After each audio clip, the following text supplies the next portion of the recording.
Matthew chapter 5.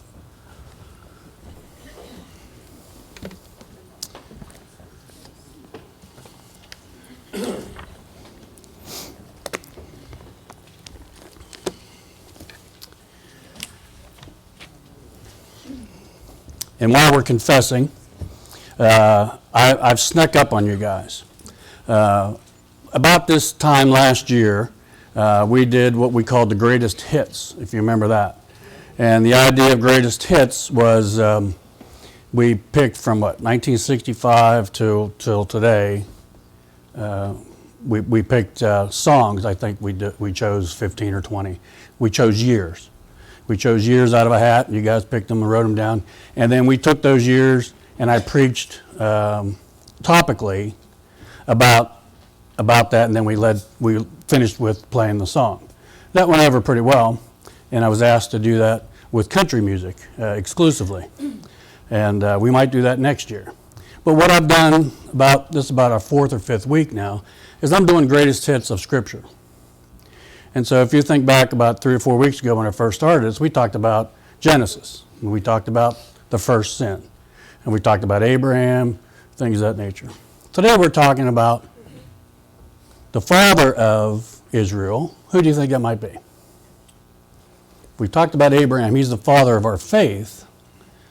But who's the father of the nation of Israel? Moses. We're going to talk about Moses today. So that threw me to thinking about the father of our country, George Washington. And I really regret, I'm looking at you guys here in this front row. I don't regret, I feel bad for probably age 15, 20 on down. And I'm not jamming on any teacher or teachers among us. But I really regret that our school systems have so diluted our history as Americans that is tied with the faith of our forefathers. Because we were founded as pilgrims, and I don't know what you guys hear. I just don't know what you hear in civics class. But we were founded by religious pilgrims, people that wanted to worship God how they wanted to worship God, the God of Scripture, and they weren't permitted to do that with the Church of England. Politically speaking, and I hope I don't get too far off in your brain here. Politically speaking, the Church of England controlled the government of England, which was the king, and vice versa. They were in cahoots together. And so the church dictated a whole bunch of behavior. And our religious forefathers wanted to be free from that kind of control. So they went to Holland, went to worship in Holland. That didn't work too long. So they came to America, by and large, right before the winter, as religious pilgrims. Now, there were some other folks on those ships that weren't, but the general deal was that they were, and so our very, very founding, the first flag, there was no flag, but the first claim to be here was to worship God. And so then the following generations had that in their DNA. And we had it in our DNA till about 50 years ago. And it's still some, but our leaders percolated up from among us to be political leaders. Many of the political leaders were ministers, Methodist ministers. But so that's our history. And out from that, in the mid-1770s, pops George Washington, who was a devout man of faith, who required, he learned a lot on our soil. There's all kind of Washington history. There's a lot of Braddock history in our area. But Washington learned a lot of his deal before he became a revolutionary leader. He was just a man of God serving his people. When he became the general of the Revolutionary Army, he required his troops to pray twice daily. He asked them to not sin. There was punishment involved if they took the Lord's name in vain. There was just this Christian dimension to him. And he became the father of our country. Like Moses was the father of the Israelites. We'll get to Moses here in a minute. But I'm going to paint the father dimension before we look at Moses. Washington, the father of our country. Have you guys heard that before? I'm looking at you guys in the front row. Have you heard that George Washington was the father of our country? Do you guys hear that in school? You do? Okay. You hear that? All right. That's good, because it's accurate and it's true. A couple things about George Washington, and I'm going to just go long. Apparently I'm just going to go long. Since Joe was shaking his head, it's not a long deal. We might not get out of here till 12 anyway. There are numerous miracles that have been tagged to George Washington that are noted, that are written about from people that were friends of George Washington and people that weren't necessarily, they're neutral about it. But things like this was supernatural. I'm just going to talk about one of them. The best I can figure, cruising around looking, about 13 verified miracles. Like there's no other explanation. And you guys know what a miracle is. No other explanation. In April of 1776, just a few weeks before they declare war, their independence from the King of England, just a few weeks before that, in April, our army, our Revolutionary Army, it wasn't Revolutionary Army at that point, I think they were called Loyalists, but they're gathered in New York. And they see coming across the horizon a flotilla of English ships going to squelch the colonies for their uprising. They're not paying their taxes. It's getting nasty. And they look out and they see, I'm getting ahead of myself. Continental Army needed heaven's help. In April 1776, that army arrived in New York City, a large population, but they're surrounded by water, and that was conducive to the British naval force.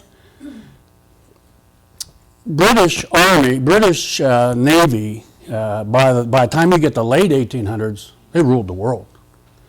This was early in that, and they pretty much ruled the seas at that point. By June, the British fleet arrived in the harbor with some 400 ships, unseen before. It was at this time the largest force ever sent from one nation to another. One of Washington's men wrote, "I declare that I thought all London was afloat." The Americans numbered well under half the British troops. Washington sent his troops to Long Island to engage the Redcoats, where they had landed, and the Americans were devastatingly defeated. So here comes the British Army. Washington sends the guys, go get them, and they're wiped out. The Americans lost 700 to 1,000 men. The British lost fewer than 100. It was a wipeout.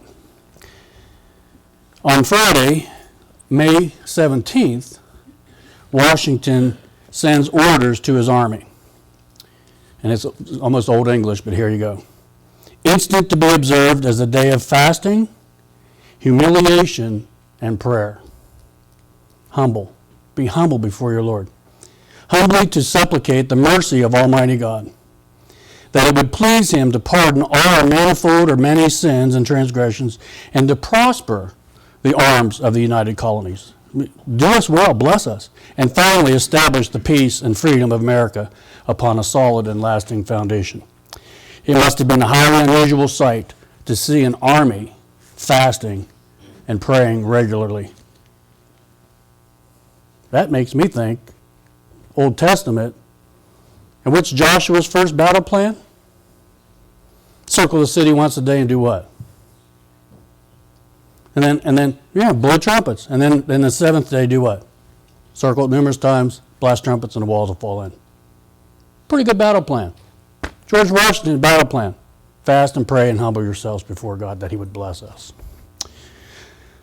Oh, this is so cool. This would seem impossible. Well, here you go. I messed up. As the British continued to close in on Washington's army at Long Island, the land troops threatening from the east, and the British Navy pushing up the river, it became clear that the only way Washington could save his army was for them to cross the river by night. If you've ever been up to New York Harbor, that's a pretty big river to cross by night.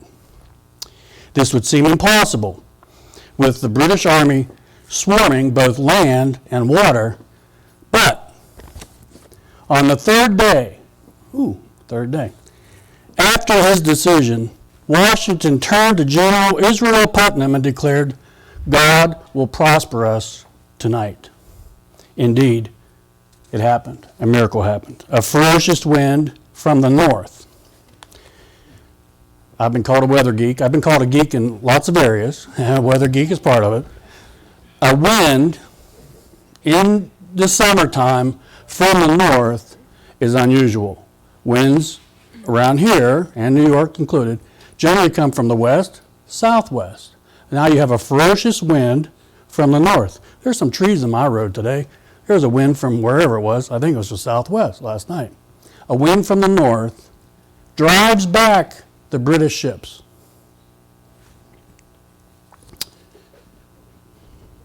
Washington took advantage of that.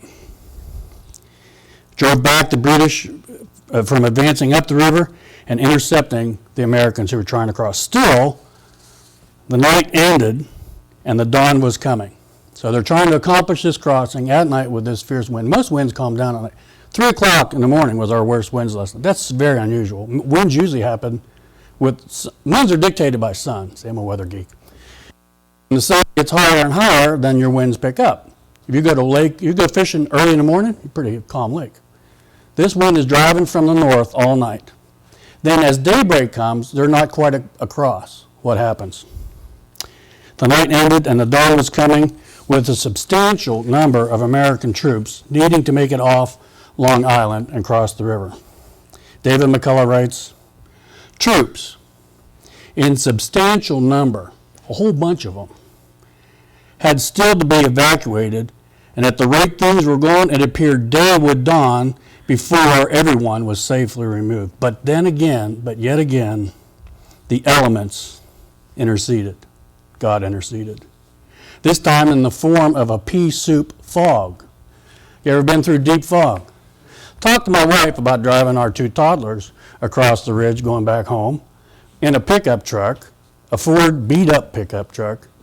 The light's not working in the fog, looking out the window while the, 5-year-old telling you, I can see it, Mom, you're doing good. Greg was not on that trip, or we'd be praying like crazy. Pea soup thick fog. Can't see 15 feet in front of you. Again, I point to you, this is summertime. When does most fog happen? September, October.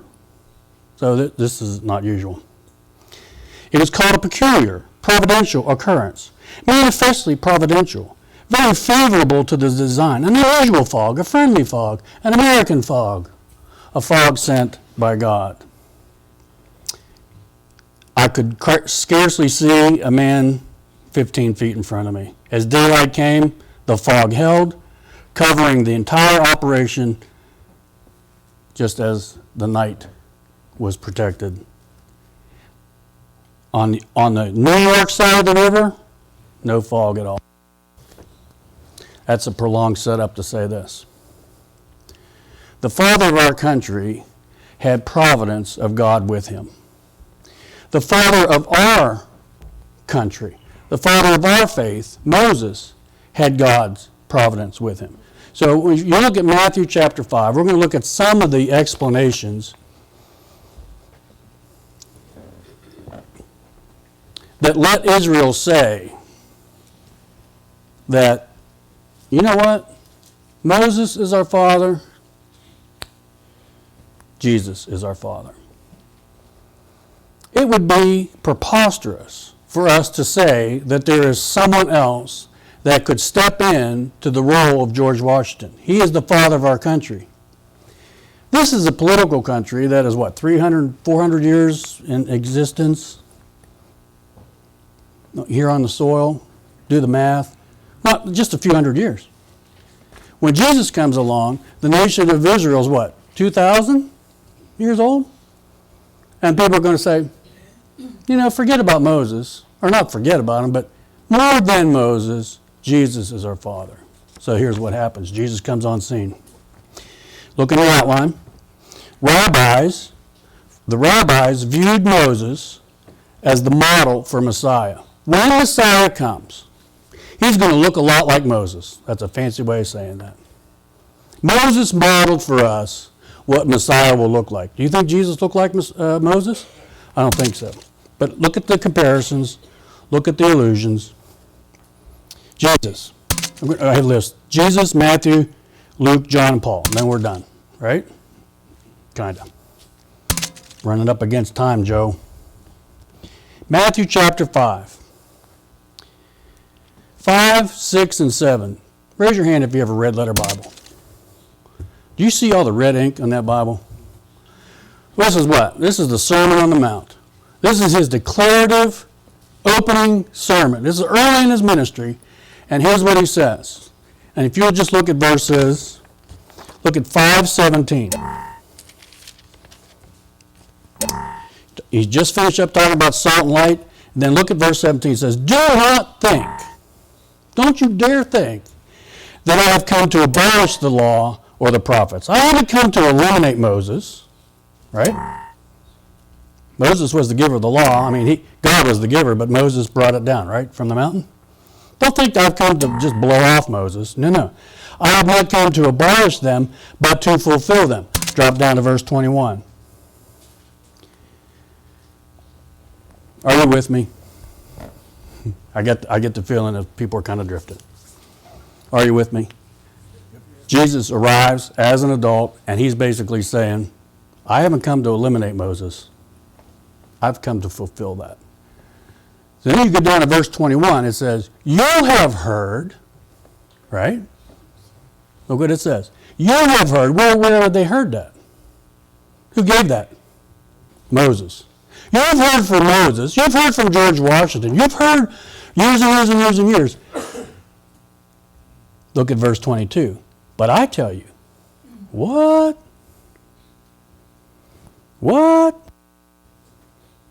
Well, let's throw it to George Washington. You've heard that George Washington said, humble yourselves twice a day and pray. But I tell you, you ought to be in that attitude all the time. That's what you can kind of imply there. You've heard from Moses. You've heard from George. But I tell you this. Look down at verse 27. Concerning adultery. You've heard that it was said, you've heard it from Moses. Verse 28. But I tell you. Look down at verse 31. Divorce. It has been said anyone who divorces his wife must give her a certificate of divorce. But I tell you. So now he's just going beyond, right? Verse 33. Your word, oaths. Again, we've heard that it was said. 34. But I tell you, do not swear at all. Look at verse 38. You have heard that it was said, eye for an eye. Retribution, kindness, forgiveness type thing. But I tell you, over and over again, Jesus himself gives this illusion, like this comparison, like, you've heard Moses, but now hear me. All right, who else speaks? Jesus on the Sermon on the Mount, we talked about that. Matthew, his birth. Make sure I get my outline here. I don't want LaFisca in my face. So Jesus, on your outline, Jesus, Sermon on the Mount, Matthew 5. Next Matthew comment, birth. How was Moses? What talked about Moses and his right after he was born, being raised, right? Mom puts him in a basket, puts him in the river, saved by water. Jesus, saved miraculously. It wasn't too long when Herod the Great wants to track it down. And so what does Mary and Joseph do? They go to Egypt. Saved in Egypt. Saved in the desert. Moses in the desert. That's Matthew, under your second point in Matthew. Moses crosses the desert. Jesus is tempted in the desert. Both were humble leaders. Passover. Talk to me about Passover. time, I won't take the time, but right up here, if you're looking, right up here, our Passover meal. And we've talked numerous times. The death angel, the 10th plague. If you have the blood of the lamb on the post of your life, of your house, death angel will pass.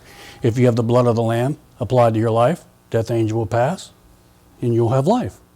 So he's our Passover.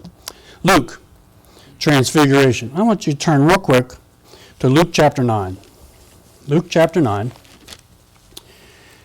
And I won't start talking about it until you all get there. And I hear pages turning. And that's what I want to hear. Luke chapter 9, we're about halfway through the ministry of Jesus.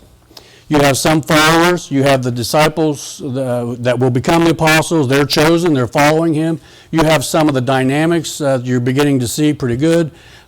Peter, James, and John are the inner three. You talk about the disciple that Jesus loved. You're talking about John. But these three go up with Jesus to pray. They go up on the mountain to pray. That's nothing new. It's kind of like George Washington. George Washington prayed a lot. George Washington was seen one time when the people were freezing and concerned that they won't survive. There's George Washington in a barn, a smaller barn, with his famous white horse. He had a white horse. And they thought he was addressing that horse, and someone goes in with a lantern and sees that he's not addressing the horse at all. The man is on his knees with his coat off and his hat to his side, and he's pleading with God in a barn. Instead of protecting his own life with shelter, he's on his knees. He's humbled. One of the other miracles associated with George Washington. The winter of 1776 was horrible. You get about February of that year. February. They're starving. The animals are starving. It does not look good. George Washington prays specifically for intervention that day. They look out to the Schuylkill River, and they said it looked like it was boiling. It was fish migrating. Fish don't migrate in February. They had all the fish they wanted, and they sustained them. Jesus is up on a mountain, and he's praying. And a cloud, and a transformation, and he's transfigured before them. Who's on that mountain with him? Moses and Elijah. So you have this transaction, this communication. Luke chapter 9. Look at verse 28. My Bible says about 8 days after Jesus said this, after 8 days after Jesus said what? Well, you back up to the paragraph previous, and Peter confesses that Jesus is Christ. So you see the lock tumblers beginning to shift in place and unlock that Jesus is Messiah, greater than Moses. Peter says, because Jesus asked, who do people say that I am? Oh, this, that, John the Baptist, Elijah come back to life. And well, who do you say? Peter, you're Christ. You're the Messiah. Blessed are you, Peter. And then the Catholic Church takes it and says, now I'll give you the keys of the kingdom. And that's how one of the veins why we have the Pope. It's a misapplication of that passage, but Peter gets it. So 8 days after that, he took Peter, John, and James with him, went up on the mountain to pray. As he was praying, the appearance of his face changed, and his clothes became bright as a flash of lightning. Kind of like me on my wedding day. Right, Lynn?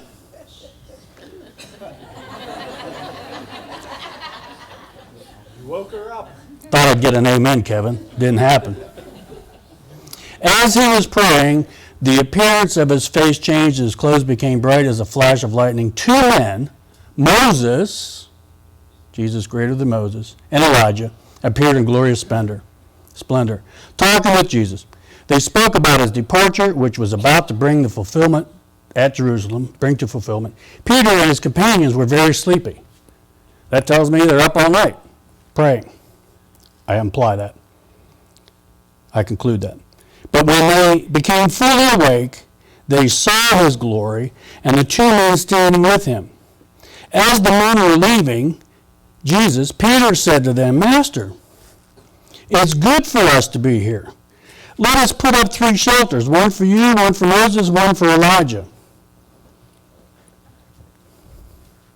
Who writes this? What book are we in? Luke. Is Luke up on that hill? Luke's not up there. Who's up there? Peter, James, and John.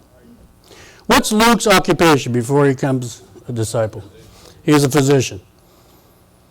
I went to the eye doctor this week. I'm released with this retina thing, and I got 2 pages of notes. Patient understands this, patient that, patient this, that patient. The doctor keeps thorough notes. Luke, keeping thorough notes, kind of writes this, and it's even written in parentheses. Let's repeat it. Master, it is good for us to be here. Let us put up 3 shelters. In other words, Peter goes, hey, dude, this is pretty cool. Why don't we set up a campground? That'd be good. Why don't we just hang out here? Forget the other one. We're up here. This is pretty cool. We're awake now. Let's set up some shelters. I'll cook some yum-yums. It'll be cool. So what does Luke say? Who's Luke is informed later, because we'll find out. But he says this. He did not know what he was saying. I just find that comical. I just think Luke is like, here's what Peter said. Peter's kind of a knucklehead. Didn't know what he was saying. You can't stay there. Sorry, I guess that was just me that thought it was funny. The verse 34. While he was speaking, a cloud appeared and enveloped them, and they were afraid as they entered the cloud.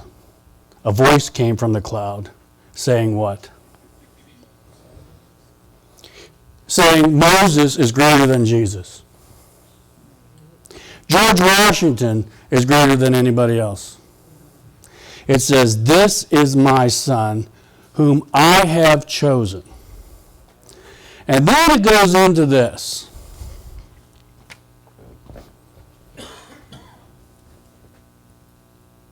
Listen to him. Now, my father, when he wanted to make sure I got it, would say something, and then I would give the typical response of the orb of confusion, go, and he would say, did you hear what I said? Yes, sir.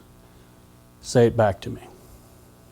And I get the sense that at this point, God is saying, you've had Jesus, you've had my son ministering to you. He's done miracles in Galilee. He's done miracles in Jerusalem. He's done miracles with the Hebrews. He's done miracles outside the Hebrews. His centurions get it.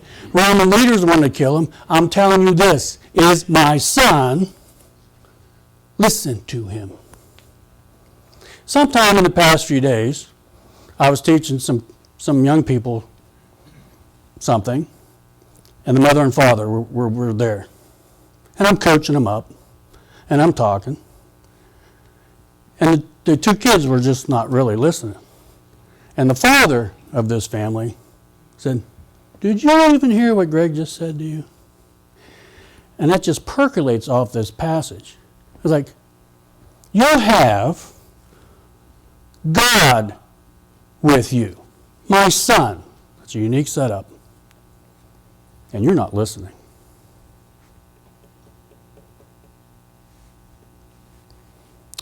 We've had Moses in our country. We've had George Washington in our country. And we've lost it. We've lost our roots. And what God is saying is, Moses was awesome. Through him, you got your law, you got your country. Jesus is more awesomer in intentional grammatical error. Listen to him. And we don't listen to him. Do we? No, we're listening to news. We're listening to humanists. We're listening to an education system that doesn't honor God, kicks him out. But we're not listening to Jesus. That's an extra sermon. I don't have time to go there. I'm using all my time anyway, Joe. I'm sorry. Boy, we're not even halfway done. John, real quick. John, Jesus is the Messiah. He's over Moses as prophet. You have that listed. You have, if you look at John chapter 3, you don't have to go there, but look at it later. It's a reference to the rebellious Israelites. And snakes were coming to destroy them, and Moses pleads with them, please forgive them. All right, if you make a bronze snake, put it on a standard, lift that up, they'll be saved. And the illusion, the reference is, Jesus will be lifted up, and if you look at him faith-wise, you'll be saved. There's your illusion there. Do you believe Moses? Jesus. Do you believe Moses? Believe me. John 5. Manna. You know what manna is? Manna is fish jumping out of Schuylkill River in the middle of February. Manna was food that came down from heaven. No explanation for it. Had never seen it before. It lasts a day. You can't keep it. You can't preserve it. God takes care of us daily, daily, daily, by way of Jesus. Paul, he's the water from the rock. They're dying out in the desert under Moses' leadership. They're dying of thirst. Moses prays to God, strike a rock, water come from the rock. Hello. Hello, are you with me? Jesus, the living water. Jesus, the rock. Jesus is greater than Moses. Now I say all that. If you'll turn to Hebrews chapter 3. Hebrews chapter 3.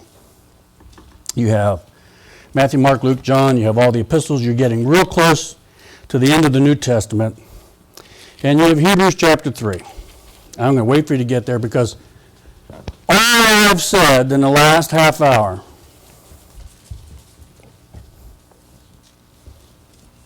is just introductory to get to this passage. So I'm going to ask you to do me a favor. If you're able to, if you want to, take a stand. Just stand up. Just stand up real quick.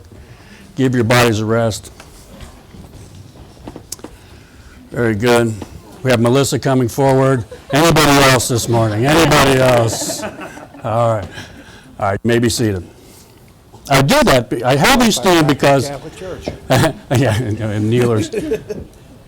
Lynn, who has not been able to attend Wednesday night because of her work, has been able to attend Wednesday night, and we go home one night, and she goes, it is so hard to sit for an hour in those pews. So there you go. Now you can stand. So we have another hour. There you go. No. Hebrews chapter 3. Let me get to it, the setup real quick, and then we'll read it, and then we are done. We don't know who the writer of Hebrews is. We think it's Paul. And the whole gist of the book, are you with me? Are you looking? The whole gist of the book is to convince Hebrews, the Hebrew Israelites, convince them that Jesus is Messiah. So he goes almost like a lawyer-type presentation. He goes through, he's like a high priest. He goes like a massive prophet. He's greater than Moses. He's this, he's that. He's and all this example of faith, Hebrews chapter 11, you have all this museum of faith. So the writer, Paul, will say, Paul presents all this, Jesus, Jesus, Jesus, Jesus, Jesus. In that, we have this, chapter 3, and I wanted to read this the other week, and I didn't get to it, but here we go. Chapter 3, verse 3 to 6, and then we're done.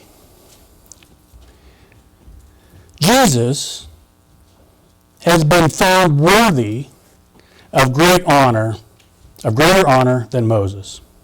Just as the builder of a house has greater honor than the house itself. You ever been to a mass, like Frank Lloyd Wright? There you go. Falling Waters. Does the house get the recognition? Or does the builder get the recognition? And what Paul is saying, it's not about the house of faith. It's not about our country. It's not about George Washington. It's about the founder of our country, which is really God. It's about the founder of our faith. For every house is built by someone, but God is the builder of everything. Moses was faithful as a servant. He had a good role in all God's house, testifying to what would be said in the future, but Christ is faithful as a son over God's house. Jesus trumps Moses. And we are his house if we hold on to our courage and the hope of which we boast. So, and we're done. On your outline, if you'll look, how dare you say that Jesus is greater than Moses? Because you know I don't know this. As the church grew, as the church was in its infancy, and we're all talking about Jesus. You mean the guy from Nazareth? The guy that got killed? Yeah, but the guy that rose from the dead. As all that energy was going on, there were devout rabbis and religious leaders that were saying, there is no way that Jesus is greater than Abraham. There is no way that Jesus is greater than Moses. Abraham Lincoln, is he greater than George Washington? So you have this kind of dynamic energy. How dare you say that Jesus is greater than Moses? Well, I'll give you two reasons. Number one, the life that Jesus lived, his moral life, was irrefutable. He did nothing wrong. That's how you live a life. So if you don't know how to behave in this world, and this world is going away from God, you need to read some red letter. You need to read your scripture and say, how did Jesus behave? And strive for that. So number one, his incomparable moral life. And then number two, and finally, and why we're right here, if you look up here, and why we gather right here, his irrefutable resurrection. This resurrection of Jesus has never been disproven. He's not in the grave somewhere. Go to Israel, take a tour, you won't find him. He's resurrected from the dead. George Washington do that? Moses do that? Elijah do that? John the Baptist do that? Go through the gallery of faith, Hebrews 11, any of them raised from the dead? Jesus rose from the dead. He's greater than Moses. Amen? We'll stand and sing.